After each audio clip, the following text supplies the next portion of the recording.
Hello everyone, কেমন আছো সবাই? আশা করি ভালো আছো। আমি খুব একটা ভালো নেই, তার কারণ তোমরা এখন কেউ আমার কোনো ভিডিও দেখছো না। আমার ভিডিওগুলো তো দেখে তোমরা কেউ কমেন্ট, লাইক বা কেমন হচ্ছে কেউ জানাও না। তার সাথে সাথে এখন দেখছি তোমরা কেউ দেখো না।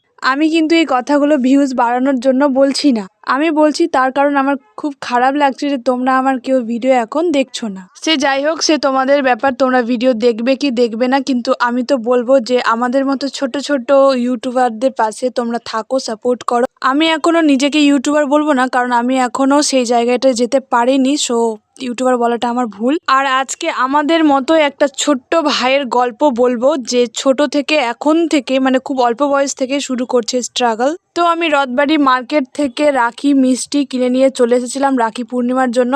তারপর চলে গিয়েছিলাম ভাইটার দোকানে। আর এই হচ্ছে সেই ভাইটা যে ছোট্ট থেকে এই অল্প বয়স থেকে স্ট্রাগল শুরু করছে। গত 1 মাস আগে ছেলেটা মানে ভাইটার বাবা মারা গিয়েছে। আর ভাইটা এখন থেকে ছোট্ট একটা স্টলে ঘুগনি মুড়ি ডিম সিদ্ধ সবকিছুই বিক্রি করছে। এই ব্যবসাটা কিন্তু কাকুটারই ছিল, মানে ভাইটার বাবারই ছিল। তার বাবা এখানে প্রত্যেক দিন ঘুগনি মুড়ি ডিম সিদ্ধ সবকিছুই বিক্রি করতো। কিন্তু কাকুটা বা ভাইটার বাবা মারা যাওয়ার পর ভাইটাকেই এই তার বাবার ব্যবসাটা সামলাতে হচ্ছে, যেহেতু তার বাবার একমাত্র ছেলে সে। আর তার ফ্যামিলিতে মা আছে আর 2টো বোন আছে।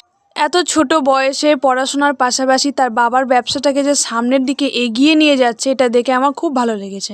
আর ঘুগনির টেস্টের কথা কি বলবো, কাকু থাকাকালীন থেকে ঘুগনির টেস্ট কিন্তু লাজবাব ছিল, খুব সুন্দর খেতে হয়। ঘুগনিটা দেখে বুঝতেই পারবে যে ঘুগনিটা কতটা টেস্টি হয়েছে, খেয়ে তো একদম ফিদা হয়ে যাবে। তো ভাইটা এই ছোট্ট স্টলটা নিয়ে বসে কোতোয়ালি অঞ্চলে, গণিপুর রাস্তার সামনেই। তো তোমরা যদি কেউ কোনোদিন আসো তো প্লিজ ভাইটার কাছ থেকে 5-10 টাকার ঘুগনি খেয়ে ভাইটাকে সাহায্য করো। একটা জিনিস সব থেকে ভাবার, যেটা হচ্ছে এখনকার সময়ে এসে ভাইটা 5 টাকা থেকে শুরু করে ঘুগনি দিচ্ছে, এখন কোনো জায়গায় দেয় না।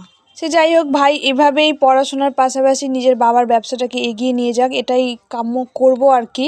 সে যাই হোক, এই ছোট্ট ভাইটার মিনি ব্লগটা আমি এখানেই দি এন্ড করলাম। তোমাদের ভিডিওটা কেমন লাগলো অবশ্যই কমেন্ট করে জানিও। ভালো লাগলে লাইক আর চ্যানেলটা